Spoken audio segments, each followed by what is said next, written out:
So, Luke, it seems like the plague is still upon us, and it is cancelling out one other plague, though. The plague of Hollywood.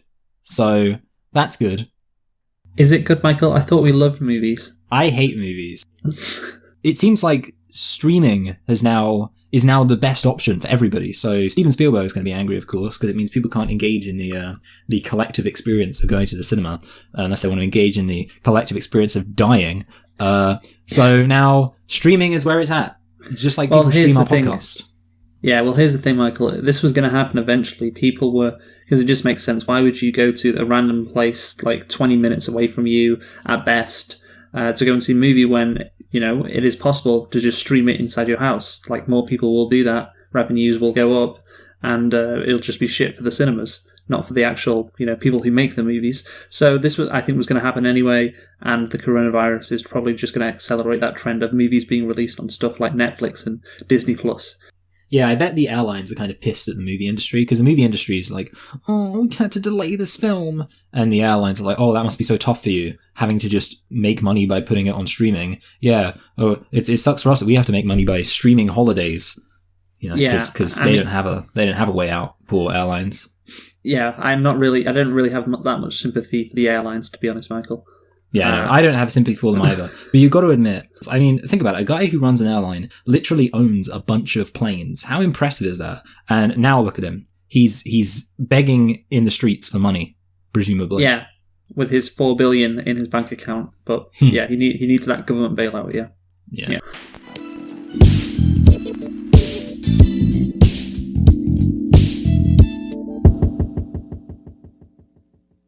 Hello and welcome to Select and Reflect, the movie review podcast where we look at films that have come out in the near and distant past, we give them a couple of watches and evaluate them beyond first impressions. I'm your host Michael, and I'm joined as always by my co-host Luke, and this week we are celebrating the release of Bond, the Bond film, but it's probably not being released now because of coronavirus, but either way, it's 25th anniversary of GoldenEye. Is everything I said?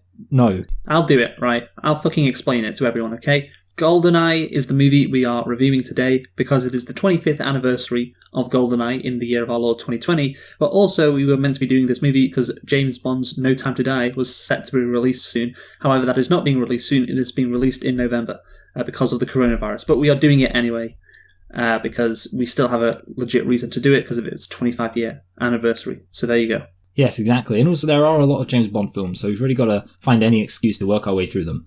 So Luke, why don't you tell us a thing or two about James Bond, GoldenEye? Sure thing, Michael. So GoldenEye, it's just called GoldenEye by the way, is a 1995 spy film and the 17th in the James Bond series, and the first to star Pierce Brosnan as the fictional MI6 officer James Bond. Did you know that, Michael? The first to star Pierce Brosnan. That's no. You didn't actually know that? Well, I don't really know much about it. And, you know, the whole chronology of it. I knew it was a Pierce Brosnan film, and I guess 1995, yeah, I could see that being the first film he did. Actually, I thought he kind of... I think what's surprising to me is, wasn't the last Pierce Brosnan Bond film in, 2003? It was, in fact, 2002.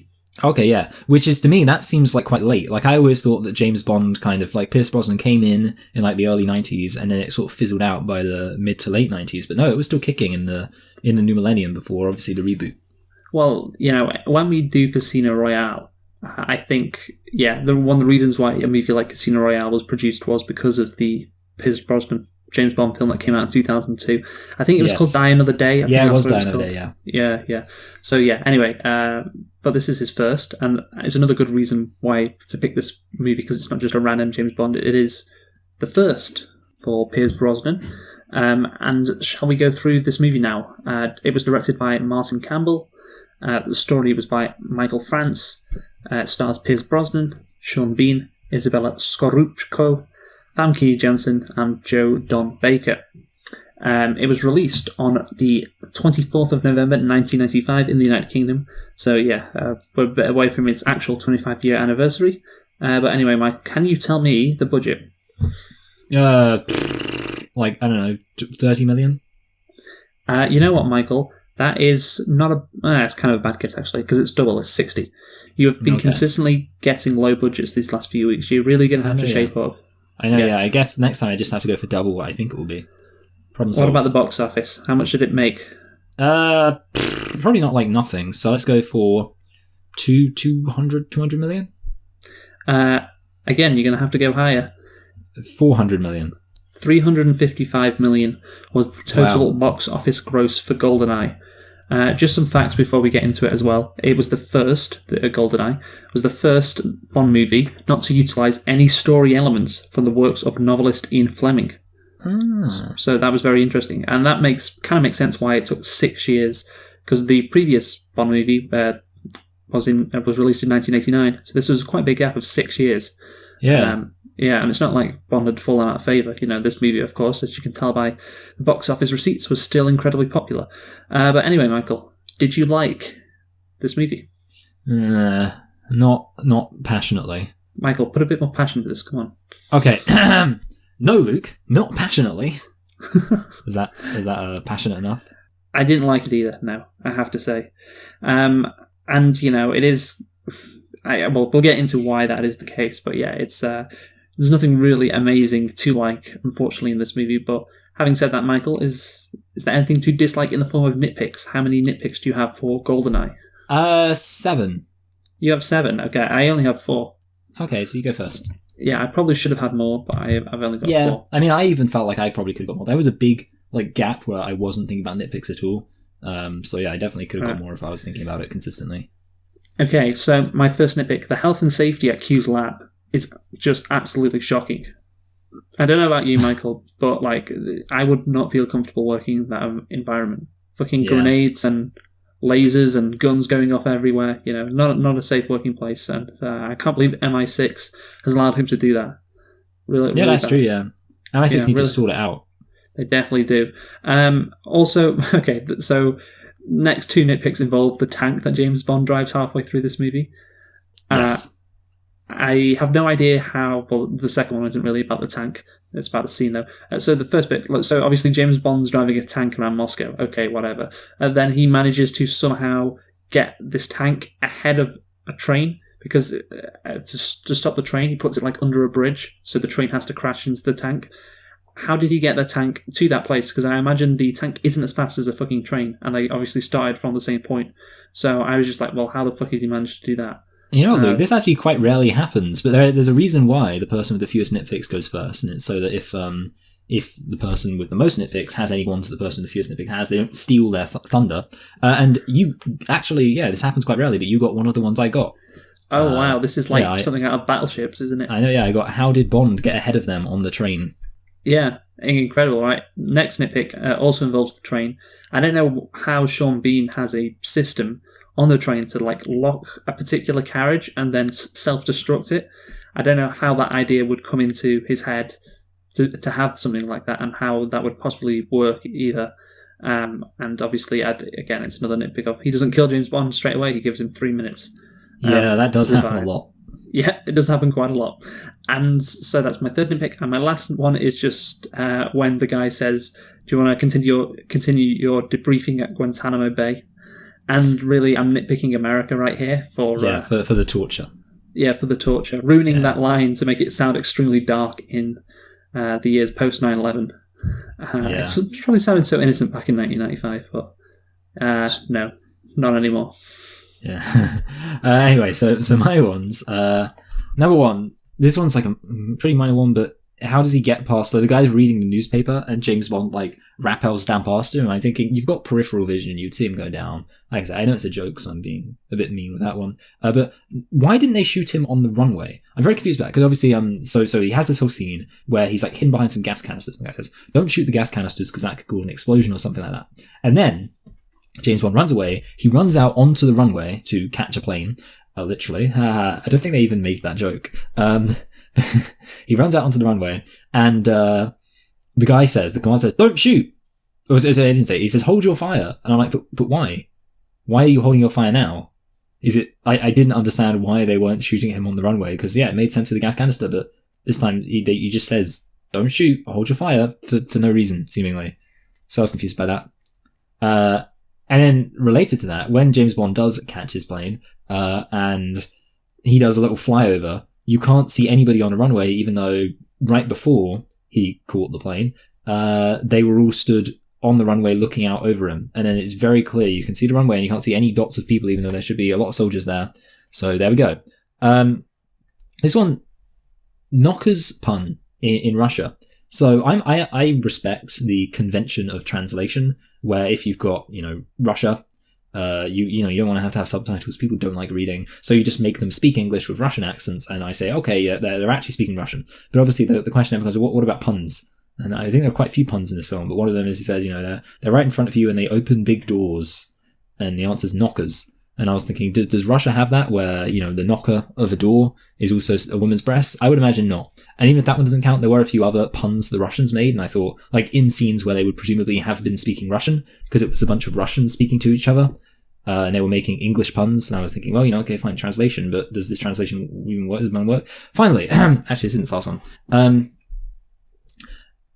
James, after the interrogation, he's getting interrogated and he gets a guy and he runs out with a gun. It's the main bad guy. I guess not the main bad guy, but the main Russian bad guy. And James could have shot him, but he doesn't. I don't know why. If the missile didn't hit them as they were flying over the lake again, they would not have known where the satellite disc was. So it kind of seems a bit silly that they've gone to all this effort of hiding it. The people, and yet, conveniently, they decide to shoot him and then obviously shoot him in a way that doesn't kill him. And then he's like, oh, I guess that's where it is. And if he hadn't been shot at, he would have just gone, oh, there's no satellite disc. Would seem to be the implication. So there we go. Those are my nitpicks. Okay, fair enough. So, Michael, just before we get into the actual plot, I just want to give a bit more background on the movie, because this is quite interesting. It sets up, I guess, the plot. So the film was released after a 6-year hiatus in the series caused by legal disputes, during which Timothy Dalton resigned from the role of James Bond and was replaced by Pierce Brosnan. I did a bit of digging on that, and apparently they wanted Timothy Dalton, if he was to do one more, to do 5 more, which I don't really know why. But that was he didn't want to do that, so he just resigned. M was also recast, with actress Judi Dench becoming the first woman to portray the character, replacing Robert Brown. The role of Miss Moneypenny was also recast, with Caroline Bliss replacing Samantha Bond. Desmond Llewellyn was the only actor to reprise his role as Q. It was the first Bond film made after the dissolution of the Soviet Union and the end of the Cold War, which provided a background for the plot. Also, photography for GoldenEye took place in the UK, Russia, Monte Carlo and Puerto Rico, and it was the inaugural film production to be shot at Leveson Studios, and also the first Bond film to use computer-generated imagery. So, yeah, quite a lot of firsts there. Also, the name GoldenEye pays homage to James Bond's creator, Ian Fleming. Do you know why it pays homage to him, Michael? He had a golden eye. He did not have a golden eye, no. That would be a very direct connection. Yeah, while working for British Naval Intelligence as a lieutenant commander, Fleming liaised with the Naval Intelligence Division to monitor developments in Spain after the Spanish Civil War in an operation codenamed Operation GoldenEye. Fleming used the name of this operation for his estate in Oracabessa, Jamaica. So yeah, it was also a name of the house he built in Jamaica as well. So it was a tribute to him that this film is called GoldenEye. So yeah, there's a bit of background, all from the glorious source of Wikipedia. Anyway, Michael, let's get on to the plot. So, again, this was the first plot not to feature any Ian Fleming, stuff. He completely written independent of him. The story was conceived and written by Michael France, who later collaborated with other writers. And in the film, Bond fights to prevent an ex-MI6 agent, who's played by Sean Bean, who has gone rogue, from using a satellite weapon against London to cause a global financial meltdown. Interestingly, that part of the plot, to cause a global financial meltdown, is only paid it's 2 minutes of time. I know, I was thinking that. It's just oh, that's where it comes from. Yeah. I mean, I didn't really know exactly what the evil... I knew what the evil man's motivation was, Sean Bean, obviously. His motivation. What exactly his plan was, I didn't really pick up on, apart from just, they said, cause a global meltdown. Well, that's the thing. When you're watching these Bond movies, you know that the bad guy's either going to want a lot of money or to destroy the world, or both. And it seems like this villain was both. So that's the thing. You don't really need to explain what he's going to do. It's it's going to be really bad, because that's what every James Bond movie is. Yeah. So you can just, not focus anything really on what he's going to do. Like when Bond said, it's so clever what you're doing, taking all the money from the Bank of England and then putting an EMP on London so all the records are wiped out or whatever. It's okay, yeah, so that's what he's doing then. That's all of this movie, it boils down to that, which is given one sentence worth of that. But again, the audience doesn't care, because he's probably doing something like that. That's what happens in every Bond movie. So it all makes sense. That is true. Question, actually. One, what's the difference between MI5 and MI6? I feel like you're the kind of guy who would know. I believe I do know. MI6 is for international affairs. Yeah, that's what I MI5 thought. is for domestic affairs. Yes. I did think that. I just wanted to clarify. Question number 2. How familiar are you with what we'll call kind of the classic Bond films? I have watched some. I believe I know about as much as an average person when it comes to the classic James Bond. I know about Goldfinger and the Japanese guy who could throw his hat real fast. Oh, yeah. Is he the one who gets, exploded? Probably. Yeah, that's probably so what happens to most Bond villains. Exploded or something falls on them. Which one's the one where they go to, the moon and there's lasers on the moon? Isn't it called, Moonraker.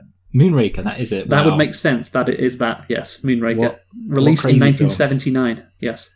That's so funny. But yeah, basically, one of the things I was thinking as I was watching this film in particular, the reason why I ask about the classic James Bond films is because I've never really kind of spent much time thinking about the quality of the classic James Bond films. I think there was a part of me deep down that didn't really think about the quality, even as I was watching it with the purpose of reviewing it. I wasn't really thinking about the quality of this film. And then I had a moment, it hit me. I thought, if this wasn't a James Bond film, I would be, really not nice to it. If this film was, Tomb Raider, one of those films based on the video game, I'd be like, wow, this is a really shit film. But I feel like because it's James Bond, there was a part of me that just wanted to be like, oh, it's a classic film. It's this classic character, this classic franchise. And I just realized when you really break it down, obviously the villain's plan is an example. It's just kind of a really bland, not particularly fantastic film. Would you agree? Well, yeah, that's the thing. It's in some ways it is bland, in some ways it is different, which we'll get onto later. But yeah, essentially it has all the hallmarks of a James Bond movie.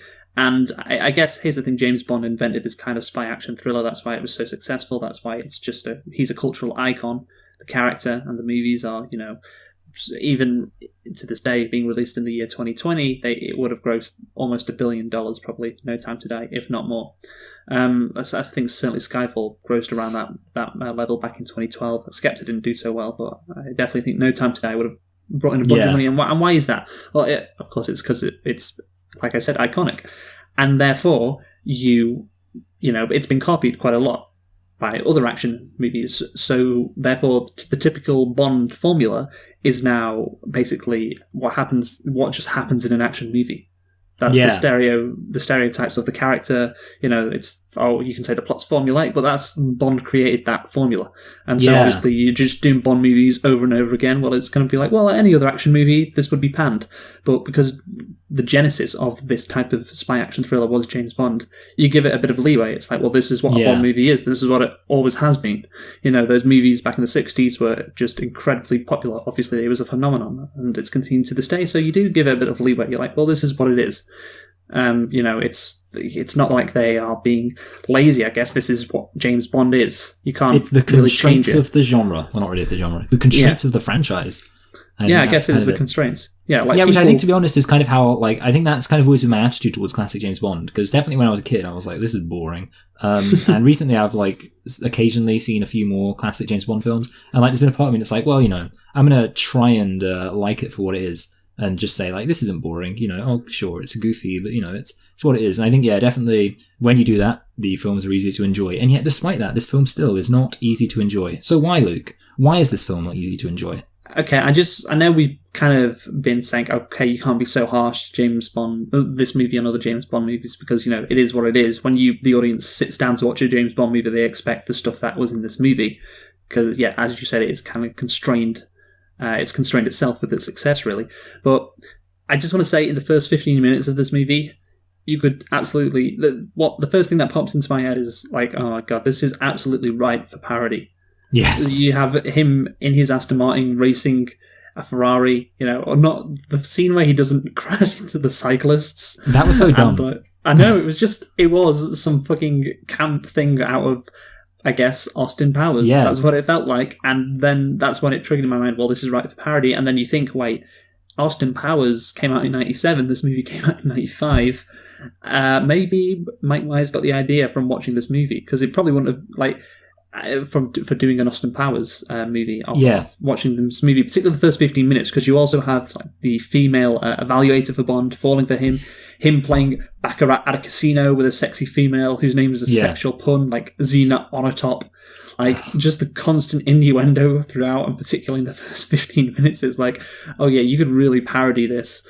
And that's what Mike Myers did. And I have to wonder whether this movie was the reason why he did it. Whether he saw that first 15 minutes, it was like, oh, this is so funny, I've got to make a parody for this. What do you think? Yeah. Well, actually, I've heard, I can't remember who it was, but I think I just saw a review. It might have even been like the kind of TV paper. There was a review of Casino Royale, and it described it as like the perfect reboot for a post Austin Powers era. It was like how they described it, and I think that's interesting because obviously you can kind of talk about how I think definitely this film, I mean obviously there's other aspects of other James Bond films that were like, this is based in, as you've already said, the tropes of the franchise up until this point, but yeah, this film genuinely, like when you are watching it with kind of the reality of Austin Powers in mind, and also to extent even things like Kingsman, but more so obviously Austin Powers, it's really hard not to just see it as kind of a bit laughable.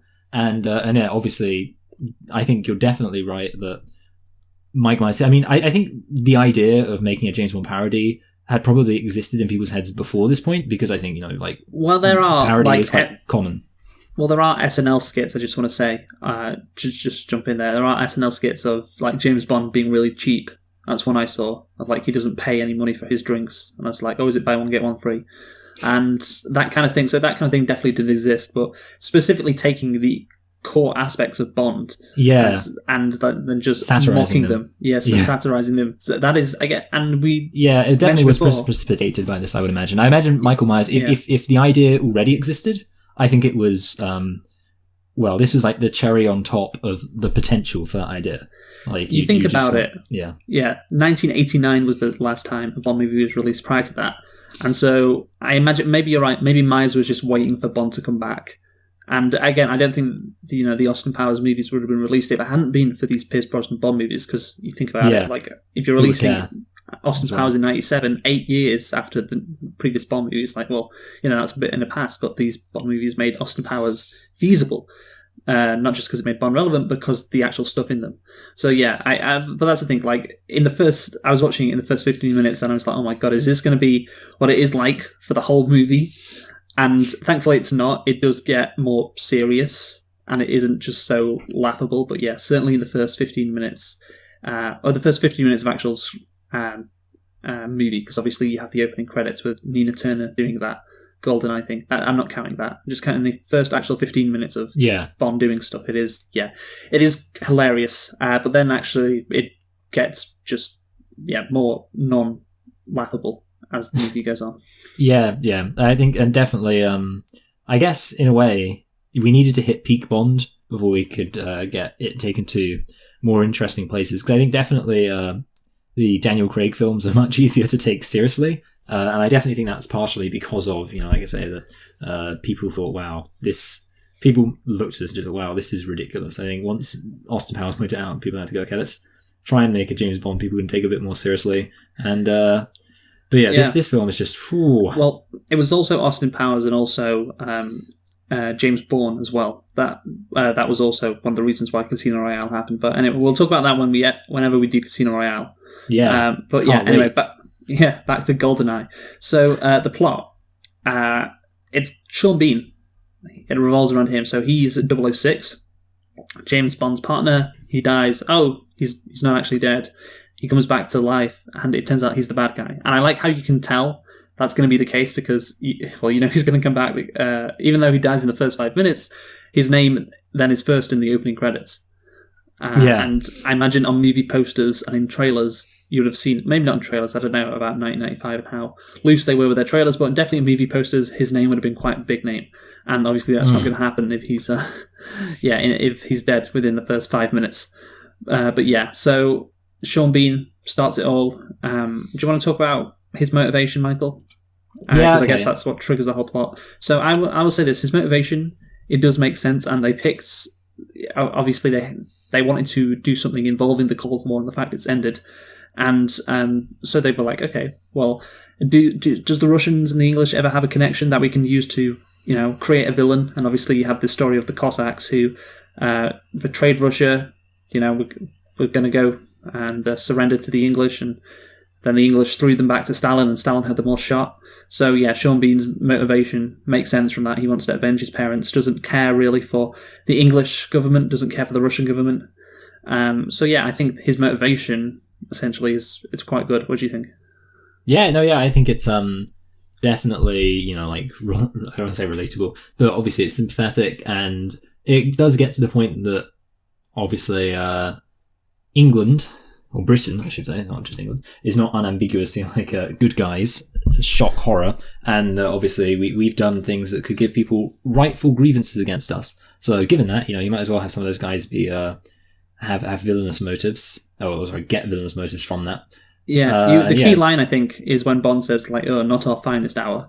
Yeah. So he acknowledges, there is acknowledgement within the movie that, oh yeah, we did something bad, and it is a bad thing, and that is key. And maybe that would have happened before the end of the Cold War, that, like, we could have done something bad. Yeah, definitely. We're the good guys. I think it's definitely true that media in general in the West became more self-critical after the Cold War. Yes. And that you couldn't really have got that if the Soviet Union was still around. And who knows, maybe someday we'll see like just where the villain is a Guantanamo Bay guy. He's like, you imprisoned me and tortured me without ever charging me with anything or giving me a fair trial. And the American version of James Bond will go, not our finest hour. Can't wait. Oh yeah, in 50 years' time that'll happen. Yeah. Yeah, but here's the thing with Sean Bean. Even though the motivation is good, he still has all the many foibles that Bond villains have had throughout the years. I remember there's another SNL skit which I watched, which was this woman interviewing like 3 Bond villains, and I see your only research for this podcast has been watching SNL skits. Well, yeah, they released. I was like a couple of months back, like all the James Bond SNL skits from down the years. So that's where I get my info from. Yeah, and one of them, obviously, I can't remember the villains, but this woman's interviewing 3 villains, and they've all brought out a book about how, I don't know, basically maybe a manual or a blueprint for taking over the world. And so that's the joke, that's the premise. And basically she asked them, if you could do one thing differently, what would it be?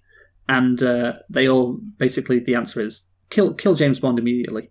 It may be nice to explain your plans to him and do it slowly, but don't take your chances. Just kill him. And that was before this movie was released. And this Sean Bean villain still does the same old thing of talking to Bond, not just fucking shooting him in the head, letting him know his plans and everything. Just he has multiple opportunities to kill him. The first time is the most egregious, because if you let him get away, then he can go and tell the Russian defense minister the whole plan, which he nearly does before that general comes in and shoots him. But yeah, just fucking kill him. Put him in the helicopter with that woman, shoot them both in the head, and just do what you're going to do anyway. There you go, done. Don't give him a chance to escape.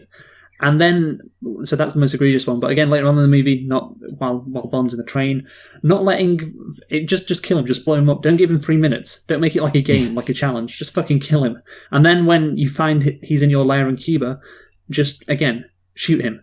Don't explain to him what's going on. Easy. Just but he fucks it up so much.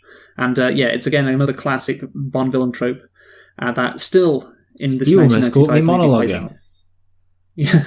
So what do you think about that, Michael? My pet peeve with a lot of these action films, especially action films that are supposed to star this, really great guy who's just fantastic at fighting everybody. Apart from that, okay, so he doesn't die. Obviously, he doesn't die. We're not ever going to see James Bond die in one of these films. My big pet peeve is the number of times on just like a regular mission, because the implication with these films, I'm sure I brought this up with another film before, probably the Mission Impossible films, but the implication is that we are just seeing one mission of many that this secret agent has been on. And yet in this one mission, the number of times we see him narrowly escape death in all sorts of ways, whether it's, people shooting up at him, like there's a scene where he's running along a catwalk, I think, and people are shooting up at him. And so obviously you're bringing up obviously the villain not, killing him right away when he has a chance. And that's definitely an issue. I think obviously it makes no sense from the villain perspective, but I think also the fact that obviously he gets shot with a missile and he survives that, all the death-defying things he does, and basically he just gets dunked on. And you think, well, how is he even alive? Oh, he's alive through luck. Like, for example, the fact that he does the whole thing where he puts a bomb on the canister thing, and then he's got his watch which he can use to detonate it or time it or something. And then, and that's obviously him planning ahead. He's got a plan, which is what you kind of want your invincible hero to have. That he goes into every situation with a plan. That's how he survives. But obviously then Sean Bean immediately gets the watch and turns it off. And then how does James Bond actually get saved? He gets saved because this guy Boris just has a habit of clicking the pen thing on the grenade. So in other words, you have a situation where he could have used his intelligence and his planning ahead to make it so he could have gone into it with a plan. And obviously even then he'd be lucky that he didn't just get shot, but go into it with a plan. But then obviously that gets spoiled. So it's kind of extra annoying because it's like, well, if I'm supposed to believe that this guy has been going into these missions all his life, assuming of course that James Bond isn't just a hypothetical fictional character in a meta-narrative, and actually it's a way of telling the story of multiple different spies, because that's something which people say. But assuming that's not the case, then this one guy has been going into all of these different fights, staying the same age since the 60s, and he just never dies. Even though he when he does have a plan, that fails, and then every other thing, it's really lucky. So yeah, like, it's obviously from a villain perspective, it makes no sense. Why does the villain just kill him? And obviously sometimes I can see how the villain might be like, because he says at one point, oh, you gave me 3 minutes, I'll give you 3 minutes. Okay, whatever. But it happens multiple times in this one film. That's lucky. And then obviously, that if we watched any other film, it would happen probably multiple times in that film too. So, yeah. Yeah. The skit I was talking about, I'm pretty sure was released before 1995, by the way. That's why I brought it up. So it was and it was already a trope, very clearly, and this guy still does that trope, which is quite frustrating. Basically, to sum up on the villain, motivation, good. Although he makes the same mistakes as other Bond villains, bad. And his plan at the end, just the same old boring stuff. Become very rich, blow up London with an EMP, just standard Bond stuff. But anyway, Michael, we shall now get on to... I want to talk about one more scene in this movie. Okay, and this is a scene which I was quite puzzled at. It's this bizarre scene when Bond and his female... what's they called? Bond girl, that's it. Yeah, the Bond girl, Natalia. They're in the Caribbean, and what they're meant to be doing is they're meant to be going to Cuba to stop Sean Bean. But for some reason, when they're driving in the Caribbean, obviously they meet this American guy, and then afterwards they go to like a cabin on the beach and they have sex. And I'm just thinking, wait, isn't time very much of the essence here? I don't really know why they're doing this. Yeah. Why aren't you flying immediately to Cuba? Because if you think about it, they get to this satellite thing, and like 20 minutes later, the fucking EMP is going to hit London, or however long it is. So essentially, they don't have a lot of time to do it. This is something they need to get on with right away, and they're just like, we've got time to just lounge about here on this cabin, just lay out on the beach looking at the sunset, how it is. And I just like, what the fuck? It doesn't make any sense. Like, why would you have those scenes in this movie? Are these scenes like obligated? Do you have to have these scenes where Bond is with like a very attractive woman like on a beach? Does that have to happen? What do you think? Yeah, I mean, it's obviously stupid and unnecessary and annoying. And I think basically it's, I mean, again, we keep using this phrase. But it's do you think they're obligated? Well, yeah, I mean, I think at least, while not necessarily, by law or anything, I think there's definitely an idea of, you have to have these things. Like, I mean, he has a martini in this, doesn't he? He says like a vodka martini, blah, blah, blah. I feel like you have to have him have a martini in every single film. Oh yeah, for sure. And you have to have him have sex with a woman in every single film. And they could have put that at the end though, surely. Yeah. I don't really know why. Okay, they have to have that scene in there, I guess. Like we said before, there are some constraints from a Bond movie. There are some tropes, and one of them is he has a Bond girl who, is attractive and falls for him, and they have sex. But why does it need to be in the middle of this mission? Again, if he was like half an hour later, fucking London would have been blown to bits. So, maybe don't spend a night in this cabin and some random Caribbean island. Maybe immediately get to Cuba, and you can do that stuff after. Also, they immediately went from like Russia to Cuba. They don't go back to London, which I thought was a bit weird. Like, I thought there would be a scene where they go back to London, meet M, and then explain the plan to set up, the ending. And Natalia has to come with them because she knows the codes, because, she's worked there. But they don't do that. So it felt like, there was a missing scene in there as well. Also, I just want to point out on this Cuba thing, the American Marines are in Cuba as we saw at the end, where Pierce Brosnan and Talia fall into a load of Marines who are camouflaging themselves. So there's this line where this American guy who's worked for the CIA, Bond points a gun at him earlier in the movie, and I can't remember why he does that, but it just seemed a bit weird at the time. Why, actually, no. Yeah, considering he's CIA, so I don't really know why that was the case. But anyway, so he says a line to Bond like, if you're in... Well, Bond says, so I won't have any backup? And then he says, maybe I can get some Marines down there. And I thought that was a joke in a reference to the Bay of Pigs, obviously. Like, let's get some Marines in Cuba. Like, it worked really well last time. But apparently there was Marines in there. There was Marines actually on Cuba. So I don't know why they didn't step in if the CIA was planning to do that anyway. I just wonder where are the Americans in all of this. And clearly the Americans knew of the threat, but it was all like, whatever. Like, we'll just let James Bond, this one random British secret agent, and his Russian girlfriend who's a computer programmer, we'll just let them deal with it, or the CIA and the Marines will just sit back to make sure everything, goes okay. Because, there's nothing really at stake here, just, the EMP of the major financial city in Europe, London, that's all that's at stake here. So we'll just let James Bond and Natalia Shmololov do it, and we'll just sit back here and lay in the grass. But if things go wrong, we'll definitely spring into action. It was just really weird that the Marines were there at the end. It's like, okay, if the CIA are taking it this seriously, why aren't they helping Bond? That's just what I thought. What do you think? Oh, yeah, basically, that really makes no sense. And... Yeah, I honestly, obviously can't think of an explanation, unfortunately. No. So yeah. Yeah, I think this, maybe the American guy who talks to Bond, he was just like kind of connected with the CIA. He's just like, doesn't work for them, but kind of an informant, just talking to them randomly. So the CIA don't really have anything to do with this, but because there's Marines there, they clearly do. It just seems like, okay, yeah, kind of a weird thing there. Like, surely, again, the EMPing of London would be cause a world financial meltdown, like the coronavirus is right now. So yeah. Oh, are you suggesting Sean Bean's responsible for the coronavirus? That's a pretty heavy accusation, Luke. Well, those Kolaks or whatever they're called. Yeah, it's true. Very sneaky people. They really are. Like, I think we need to deal with them. Yeah, we need to ban them until we figure out what's going on with them. That's for sure. But so that's an issue I had as well with the American Marines in Cuba. It just doesn't make any sense. So it doesn't make a lick of sense. No, it doesn't. Anything you'll say on the plot? No, not really. Yeah, I think we covered it quite substantially. Yeah, I guess in the end of the day, the plot is just quite boring, isn't exciting. You got a villain who wants to destroy the world and/or get a bunch of money. James Bond sleeps with a beautiful girl. He stops the bad guy at the end. It is standard James Bond. So I guess you can't really. And as we talked about, how much can you actually criticize it being a standard plot, because that's what James Bond is meant to be. That's what people, when they go in to see a James Bond movie, they expect to see a James Bond movie who does this kind of stuff. I mean, the Daniel Craig movies have veered a bit from that, but I understand, hey, people pay to see James Bond, they want to see James Bond, so let's get all the tropes in there. Let's have him say shaken not stirred about a vodka martini. It's James Bond, what are you going to do?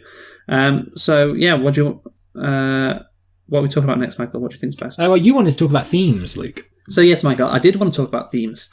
And the reason why I did is because, obviously, as we mentioned before, this is the first movie post the end of the Cold War. And reading about it on the Wikipedia page, one thing was very interesting, that this movie, and indeed James Bond, in general, might not have existed at all post 1989.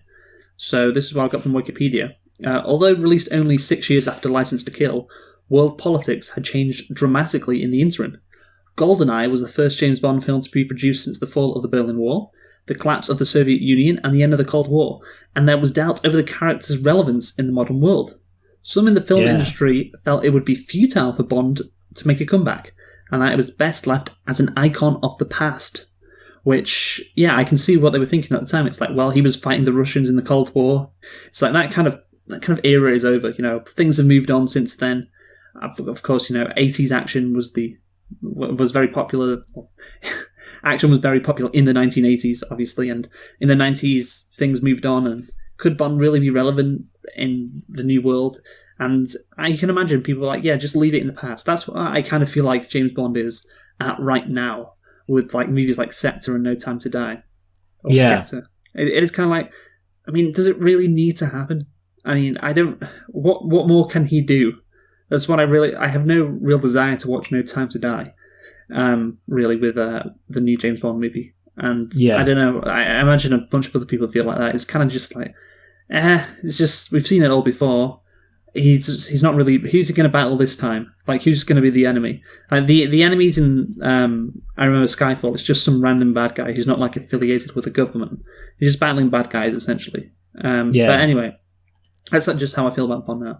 But anyway, the producers even thought of a new concept for the series, such as a period piece set in the 1960s, which that's something that I think could make Bond relevant again. You set Bond back in the 50s or the 60s, and make it like a throwback. I think that would be better than like a new modern Bond released in like 2020. This is interesting. Or a female 007 or a black James Bond. So even in 1995, these ideas were being thrown about. That's the thing. Obviously, politics is very much on everyone's mind nowadays for a number of reasons. But that's the thing. In 1995, if James Bond was made black or female, I doubt there'd be less fuss then than now. I guess that's just. What do you think? Do you think that would be the case? Less fuss then than now. I don't know. I mean, that's the thing. See, the problem is, I feel like it's kind of hard to say because I think that back then there wasn't as much of like a big kind of angry social justice push in a way that there was in the 90s, which I think means there wasn't as much of an angry anti-social justice reaction. So yeah, I guess you're right. Yeah. There was just less reactionary forces, basically. Yeah, there was probably more racism in general, but less like outwardly reactionary racism. Yes, yeah, I think that's definitely true. Yeah, so you're right. Yeah, probably. It's just funny how it works like that. But anyway, ultimately, they chose to return to the basics of the series, not following the sensitive and caring Bond of the Dalton films or the political correctness that started to permeate the decade. Yes, 1990s was the first decade in which the word political correctness was used. New culture was sweeping across the Western world that was very different, and so it was they kind of went for a halfway house. I think they kind of we're going to keep the basics of Bond, but we're also going to change it up a bit. And this is how they did. The film came to be seen as a successful revitalization and it effectively adapted the series for the 1990s. So, one of GoldenEye's innovations, including the casting of a female M in the film. So obviously James Bond has a female boss. Can he handle female authority, Michael? Can he do that? Can he? Yeah, that's what we need to know. Yeah, the new M quickly establishes her authority, remarking that Bond is a sexist, misogynist dinosaur and a relic of the Cold War. So, that's literally her line, and that's kind of interesting in a James Bond movie, like literally calling him out. So, this is an early indication that Bond is portrayed as a far less tempestuous than Timothy Dalton's Bond from 1989. James Bond changed a bit, and I think there is, you can say there are some similarities, there are some differences, and the difference is obviously that Russia aren't the bad guys in this movie, really. Yes. It's like they're using Russia changing as something to do with the plot. Like, Russia's different now, we've entered a new world, and Bond's misogyny is also called out, and also his female love interest is actively involved in stopping the bad guys. She's treated as Bond's equal. Bond's not a savior, and obviously that's quite refreshing, and obviously at the end she even saves him. But again, you still have the classic Bond of, Brosnan. He kind of looks like as standard a Bond as you could get. Definitely not anything close to, could he be black or female? No, he's just like white hair. Sorry, not white hair, white skin, brown hair. Still does all the James Bond stuff. So I guess GoldenEye wasn't a revolution, but it is certainly an evolution of James Bond, much like Casino Royale was. Like, that's the key. And the similarities between this movie and Casino Royale. We talked about it earlier, how Casino Royale had to adapt because of Austin Powers and James Bond, and this movie also had to adapt to a different world, and this movie does do that. And again, it's shown how that adaptability has saved James Bond throughout the years. The fact that it can react and change to changing society or changing worldviews, and what audience wants as well. The audience wants change, and James Bond can also change that. So that's part of its enduring success. But yeah, what do you think of that, Michael? I guess you also wanted to talk about. Well, obviously, I think this movie is less misogynistic than previous Bond movies, but you also wanted to talk about misogyny in general in Bond movies. Am I right? Yeah, well, not exactly. I think it's. I mean, obviously, you can talk about misogyny in general, but I just want to talk about the fact that, because we've already mentioned how there are certain things which James Bond has to do in these films. and I found those interesting. Particularly, so obviously we've spoken about kind of all the action tropes of the villain, all that kind of stuff. I think the other aspect is the women aspect. I mean, obviously we've already mentioned Honor Top, the sexually suggestive name of the woman, which is obviously just hilarious. The other line I think is when Moneypenny says that type of behaviour could be considered sexual harassment. And James Bond's like, oh, what's the punishment for sexual harassment? She's like, someday you have to make good on your promises. Which obviously, you know, I mean, somebody who's a bit of an SJW might suggest that that's minimising the reality of sexual harassment, that he can make these kind of remarks. And, you know, so that's just like, it's a very minor thing. Obviously, it's incredibly tame. You haven't got, you know, Sean, I literally punch women in the face Connery. Have you ever seen that video of Sean Connery? It's like, I think sometimes it's acceptable to slap a woman if she's out of line. No, I haven't. He's like giving a serious interview. He's just like saying, yeah, you gotta hit a woman sometimes. What a guy. And then obviously the other thing you get, which while we're on the subject, like, this is kind of not really to do with the themes, but I have to bring it up. The stupid lines. Like, I just have to bring it up now just because, like, they're very much still there, and I don't think you get these with the Daniel Craig version. The thing, like, and there are so many to point out. The only two that I thought were particularly funny, just in terms of how bad they were the things we do for frequent flyer mileage. Which just, oh yeah, I remember that. Yeah. And it's like so dumb that he would just, like, he's just saying that to himself. And it's so stupid. And then the other one is, I mean, this one's not as bad because at least it's like, makes sense that he's saying it to someone else. He's like, oh, we have a few rules, but I only pay them lip service as he's, you know, kissing her, because lip service. So we've definitely still got that. In terms of how they could have approached James Bond, I think that's interesting because obviously in this, you do get the transition to, it's now a personal villain. You know, obviously in this case, it's Sean Bean in Casino Royale. I think that's kind of like a villain who's just like he's a super villain, but he's not really got any kind of allegiances in any real sense. I think they definitely could have done something. I mean, there was still, like, you know, there was Gaddafi, there was Saddam Hussein, there were lots of people around. I mean, North Korea, why haven't they ever done anything about North Korea? I think, you know what? I think they should have doubled down after the Cold War. I think the best thing to do in any situation is double down. They should have been like, you know what, from now on, just anybody. Oh, we got a problem with, you're on the shit list now. Pakistan and India, oh, we'll do something about that. Just like really just make it a real geopolitical gold mine. Not gold mine, minefield. Yeah. And, you know, just Taiwan and China, we're on it. North Korea, boom. Japan's still denying their war crimes. I'm sure we can do something about that. You know, just try and piss everyone off. That's what I would have done if I was in charge of James Bond, but maybe that's why I'm not. Yeah, I guess so. You know, like, I mean, he's never done anything like, what about, you can even do like the KKK, you know, you'd be like, oh, there's these KKK, some separatists who want to establish it. You know, just really kind of, if anything, ultra politify it. So just to really, you know, like, okay, because I like to imagine that actually it was James Bond which defeated the Soviet Union. The Soviet Union was like, why are we always bad guys in these films? Well, we have to break up now so that they can't make us look bad. We want Hollywood movies to portray us as sympathetic. We do not want to be cast as the evil Ruskies. We need to change. Yeah, and then that's, so I think basically if we did that now, then Kim Jong-un would be like, you know, I don't really know how Kim Jong-un talks, but I assume he talks like a fat person. Well, I don't like how they're making fun of me. That's what I'm like holding my lips, my cheeks apart, so it sounds like a fat person. And he'd be like, well, you know, we've gotta let North Koreans be free to leave the country now because James Bond made fun of us. And it would radiate out in peace. So that's what I'd do if I was in charge. Other question while we're at it though, because I really want to know. I wanted to talk about this anyway. Who do you think should be the next James Bond? Okay, Seeing as this is Daniel Craig's last film, I thought this would be an interesting discussion. I forgot to bring it up when we were talking about what we're going to discuss. So, seeing as you've mentioned, you know, the whole evolution of, well, Pierce Brosnan was an evolution, Daniel Craig's an evolution. Who do you think should be the next James Bond, Luke? Well, here's the thing. I'm thinking how could they make Bond again relevant? And I don't feel like he is. And I don't know. I feel like other people around my age also feel the same way. And he's probably like, does anyone really want to go see the next James Bond movie? It's not really exciting. So how do you make it relevant again? That is the question. You could do something like make James Bond female or make him black. I think. I will say this because I'm in a weird situation now. I have no problem at all with James Bond being black. You know, sorry, I don't know I'm a hero, but I just wanted to drop that. You know, I don't have a problem with James Bond being black, but I am fiercely against James Bond being a woman because I'm a sexist. No, because I just feel like basically I don't think skin color defines James Bond in any way. Like, there's never, I don't know. There's never a This is scene the where James Bond argument I doesn't have get always made. Go on.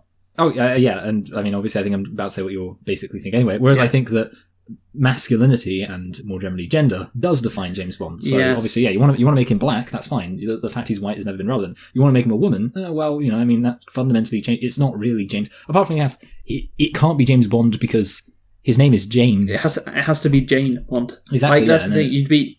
You'd have to change the name of the character, which I think is a bit of an issue.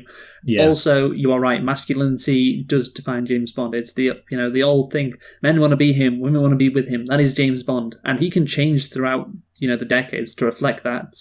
He doesn't have to be misogynist. That label can still apply to him. He doesn't have to, be the whole Sean Connery slapping and punching women. But yes, obviously. His skin color doesn't define him. When you think of James Bond, you give it, describe James Bond. He's womanizing. He's a British gentleman who likes to defeat bad guys and knows judo, probably. Exactly. So there's no issue with him being white. Yeah. Apart from people who think that you can't be British and black. Those people. I think there was Roger Dalton who gave an interview back in, I was probably like 2014, where he said Idris Elba wasn't English. You know what I mean? He's English, but he's not English. Hint, hint. But that's the thing. I think Idris Elba's like 50 now. So I've got an answer, Michael. It's John Boyega. Yeah. Fuck. Yeah, it's John Boyega. I thought about it for a second. Yeah, I think John Boyega. The other one I think, possibly, and this might sound a weird one, but I think, everyone's talking about black. What about Riz Ahmed? Then you've got, because obviously he's South Asian, and I would argue that obviously, there is a strong British African diaspora. Riz Ahmed isn't. He's not British, is he? Bond. You think about the characters that Riz Ahmed plays. It's not James Bond, but John Boyega, I can imagine him being someone like James Bond. Or playing someone like James Bond. He strikes me as a guy who could play someone who's very well dressed, very classy. Yeah, you ever seen him in that, those Google Pixel adverts where he'd ask his Google Pixel to play some Afro beats music, and then he was getting ready for a party. Yeah, did you ever see that advert? I got it all the time. No. I was like, John Boyega, you're so classy. I remember. Yeah, exactly. Yes. So there you go. Maybe that's why I got the idea from he could play. But I certainly think that he'd do a great job at it, and it's a bit of a different choice. He's young as well, and that'd make it, I guess, more relevant. I don't know, but again, you see, and also he's very popular on Twitter because of the beefs he starts. So he is definitely. You think of Doctor Who; they now had a woman as the Doctor, so that domino's fallen. Next is James Bond. He's got to be black. Again, I agree with you. I think you make him a woman that fundamentally changes the whole character, which I don't think. Which obviously I should point out is not true of the Doctor, because the Doctor is kind of fiercely asexual, really. Yeah, exactly. So it doesn't really do anything to make him a woman. The Doctor's meant to be alien, aren't they? That's fine. So who cares if it doesn't affect the character? But definitely for James Bond, if you're changing the gender, it's like, okay, this is now a whole different thing, and that's something that a series would kind of do if it's on its last legs. Like, shit, we need to quickly do something. He's female, and a black James Bond, again, it would be different, obviously, because skin color, unfortunately, in the world is something that is important, and there would definitely be a number of people who weren't happy if it would be John Boyega. But again, it doesn't actually change the character; it'd still be James Bond. So that's what they should do.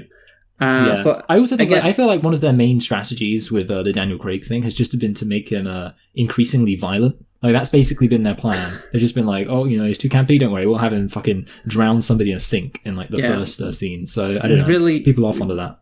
We've really gone off GoldenEye here, but I guess to relate it back to GoldenEye, what James Bond did with this GoldenEye movie was make Bond relevant again. They updated him, they updated the world, because the world around him updated, so they had to update him. They did it in 2006 with Casino Royale and Daniel Craig, and, what we're saying is they kind of, I think, have to now do it again, and a good way to do it would be someone like John Boyega to be James Bond. That would be good. Or, you could go in another direction. I was thinking take Bond back to the 1950s or 60s. I think they could definitely decade jump. Sorry, I had that idea before I read this. I was like, that'd be. I think maybe someone else said it, but definitely before this, I read this idea in this Wikipedia page about they thought of bringing Bond back to the 60s. That I did have that idea of making a retro James Bond, because again it would be like, it's a throwback. That's something different that's never happened with a James Bond movie. Make it relevant again. But certainly what the point I was making before is time and time again it seems like James Bond has made itself relevant. It did it in 95.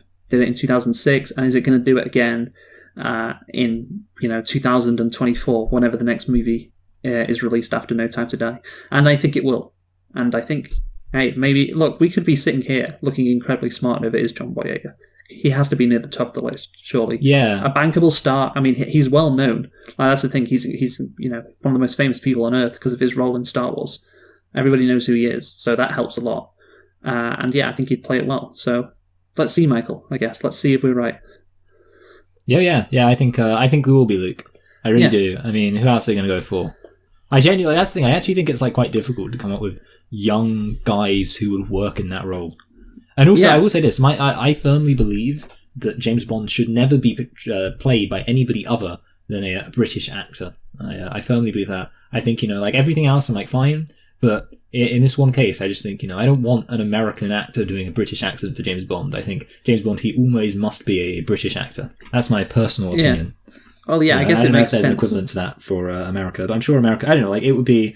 I would understand if Americans said, even if a British guy can do a great American accent, I would understand if a British person said, an American person said, I never want a British person to play Captain America. That makes sense. I'd be like, oh yeah, okay, that makes absolute sense. Obviously, you don't want a British person to play Captain America. It's kind of different because there's I know it's different because his name's America too.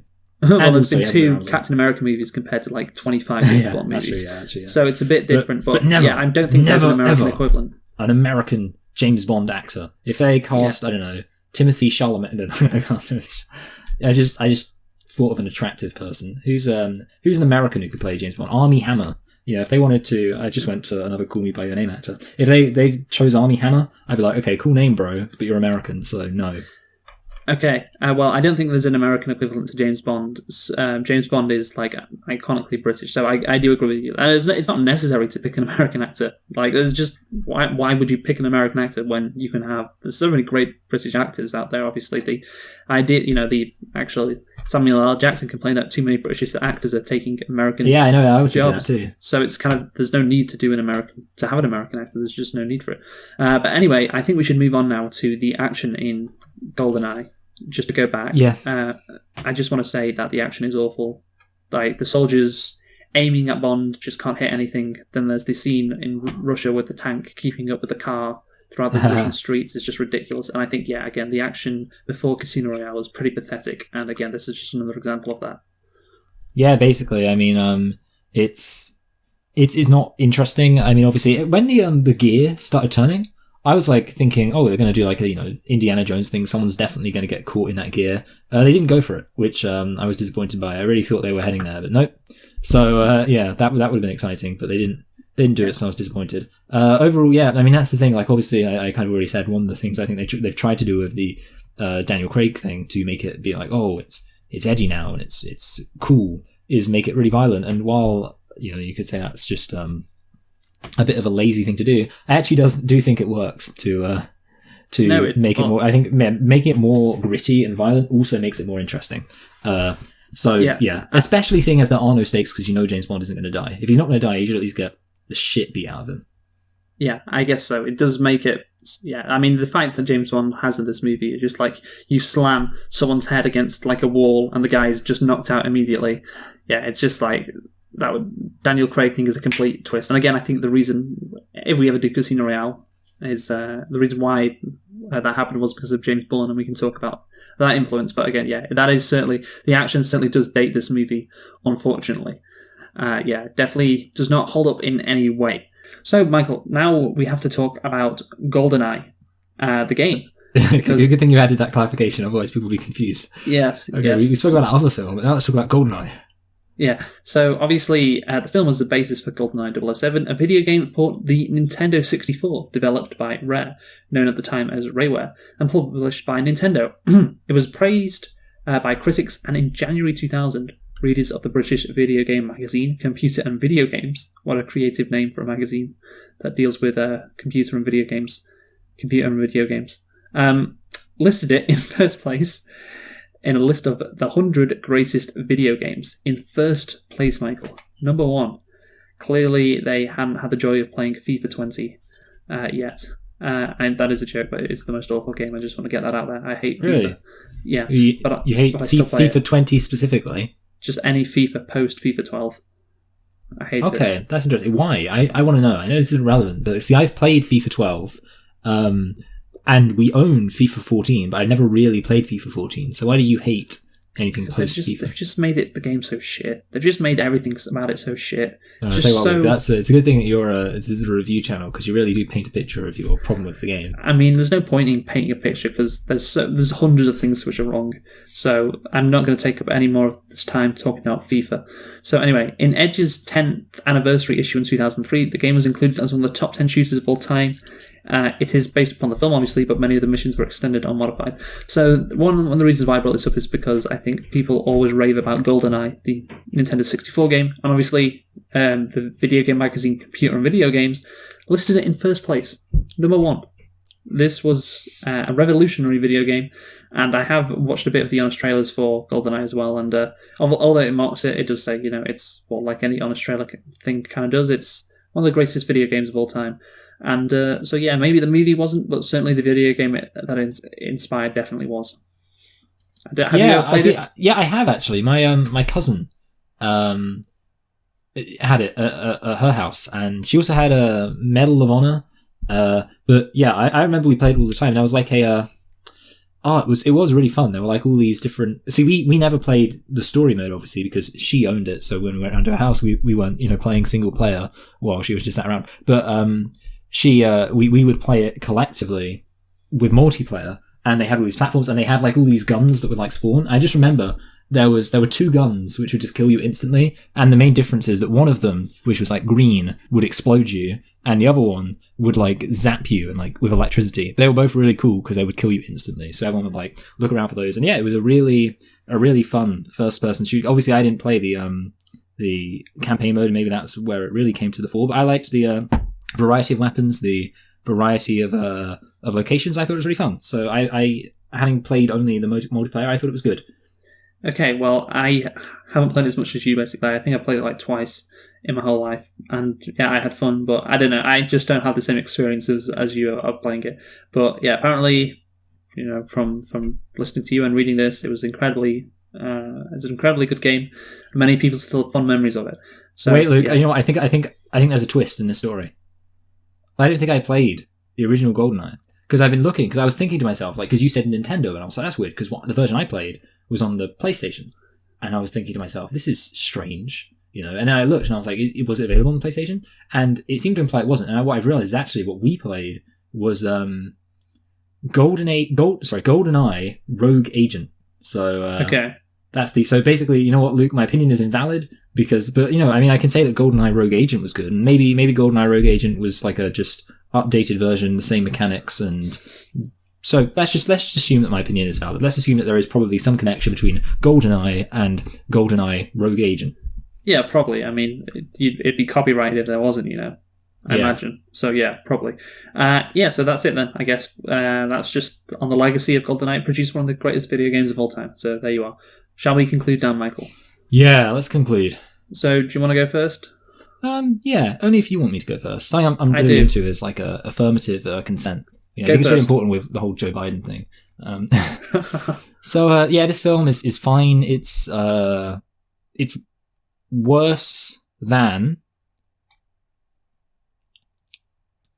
White Zombie. That's what it's worse than, Luke. It's worse than White Zombie, but it's better than Men in Black 2. Men in Black 2 being a very goofy, stupid film. So there we go. James Bond GoldenEye. I know you like when I refer to it by its full proper title, its official title, James Bond GoldenEye. And that's a high 4, actually. I was thinking it's very, very high 4, so yeah, it could be.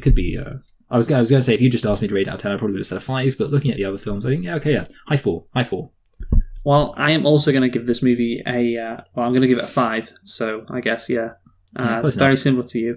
I put the X-Men as a 5, and I was thinking last week, and I was like, this is probably about the same standard of movie.